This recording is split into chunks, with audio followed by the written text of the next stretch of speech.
రాష్ట్రంలో మొత్తం 16,862 కానిస్టేబుల్ పోస్టులు ఖాళీగా ఉన్నాయన్నారు హోంమంత్రి అనిత. అసెంబ్లీలో సభ్యులు అడిగిన ప్రశ్నలకు సమాధానమిచ్చారు. 2014-19 మధ్య కాలంలో సీఎం చంద్రబాబు పాలనలో 7,623 కానిస్టేబుల్ నియామకాలు చేపట్టామని అసెంబ్లీలో చెప్పారు. ప్రస్తుతం ఉన్న 16,862 కానిస్టేబుల్ పోస్టుల్లో 6,100 పోస్టుల నియామకం పూర్తి కానుందని అన్నారామె. మిగిలిన 10,762 ఖాళీల నియామకానికి ప్రభుత్వానికి డీజీపీకి ప్రతిపాదనలు పంపించడం జరిగిందన్నారు.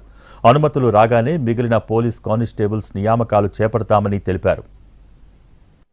862 కానిస్టేబుల్ పోస్టులు ఖాళీగా ఉన్నాయి అధ్యక్ష. వాటిలో 6,100 పోస్టులకు నియామకం పూర్తి కానుంది. మిగిలినవి 10,762 ఖాళీగా ఉన్నాయి అధ్యక్ష.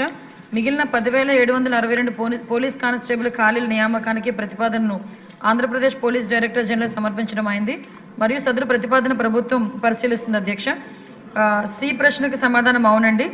డి ప్రశ్నకు సమాధానం 2014-19 కాలంలో మొత్తం 7,623 పోలీస్ కానిస్టేబుల్కు నియామకాలు చేపట్టడం జరిగింది మరియు వివరాలు కింద ఉన్నాయి అధ్యక్ష. 22/7/2016లో 3,693, అదేవిధంగా మనకి ఏఆర్లు 1,171, 27/8/2016లో కమ్యూనికేషన్స్ గురించి 493, 1/9/2016లో మెకానిక్ సంబంధించి 25, 12/11/2018లో సివిల్ ఏఆర్ ఏపీఎస్పీ అన్నీ కలిపి మిగతావి కూడా ఇవ్వడం జరిగింది అధ్యక్ష. 1,528, 279, 300 టోటల్గా 7,623 నియామకాలు.